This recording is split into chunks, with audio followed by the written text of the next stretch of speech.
So যদি এইখানে দেখো যে আমাদের একটা ফাংশন আছে, ফাংশনটা হচ্ছে সাইন এক্স এর ফাংশন।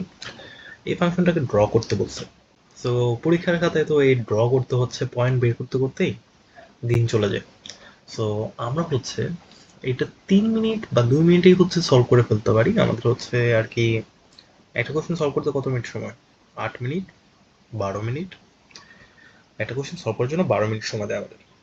সো আমি এটা 4 মিনিটে শেষ করতে পারবো বা 3 মিনিটও শেষ করতে পারবো আমি যদি চাই। সো কিভাবে শেষ করব? শেষ করব হচ্ছে আমাদের এখানে যদি দেখো option calculate complex matrix vector statistics table. So table ফাংশনটাকে ইউজ করে আমরা ইজিলি যে কোনো ফাংশনের গ্রাফ ড্র করতে পারি খুব সহজে। সো দেখো আমি হচ্ছে এটা ইকুয়াল দিলাম, জিএক্স এর কোনো ফাংশন দরকার নেই, আমি 0 দিয়ে ইনপুট দিলাম। এখন দেখো আমাদের এখানে রেঞ্জ দেখা যাচ্ছে স্টার্ট, তার মানে রেঞ্জ, ঠিক আছে। আমার স্টার্ট হচ্ছে -180 থেকে, আমার ইন্ড হচ্ছে 180-তে, আর আমার স্টেপ হচ্ছে, ধরলাম স্টেপ মানে কি, স্টেপ মানে হচ্ছে পার্থক্য, ঠিক আছে। কত পার্থক্যে তুমি হচ্ছে এটা কি করবা। সো নর্মালি আমি 15-তে করি, নর্মালি আমরা 15-তে করি, 15-30, তার মানে 15 ঘরে রাখার ট্রাই করি অ্যাঙ্গেলটাকে, তাহলে যাতে ওই যে 30, 60, 90 এই ভ্যালুগুলো চলে আসতে পারে, ইজি পিজি ভ্যালুগুলো।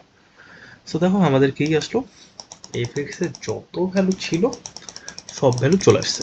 এখন কি করতে হবে? এখন খালি হচ্ছে গ্রাফ পেপার নিতে হবে, এক্স এর ভ্যালুগুলোকে প্লট করতে হবে, এফ এক্স বা ওয়াই এর ভ্যালুগুলো ওয়াই এক্সিস প্লট করতে হবে।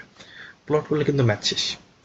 সো এটা আমার হচ্ছে, তার মানে এটা বের করতে আমার লাগবে হচ্ছে 30 সেকেন্ডের মতো, 30 সেকেন্ড। আর বাদ বাকি প্লটিং এর জন্য একটু বেশি সময় লাগবে, 2 মিনিট 30 সেকেন্ডের মতো সময় লাগবে প্লটিং করা শেষ। সো এটা একদম ফ্রি মার্ক, একদমই ফ্রি মার্ক, কোনো প্যারা নেই, খালি ছবি আঁকানো, দেন একটু হচ্ছে ব্যাখ্যা দেওয়া যে এটা একটু কার্ভ হয়েছে, এটা একটু হচ্ছে সোজা গেছে, এই তো শেষ। একটা ফ্রি মার্ক কিন্তু পেয়ে গেলাম আমরা।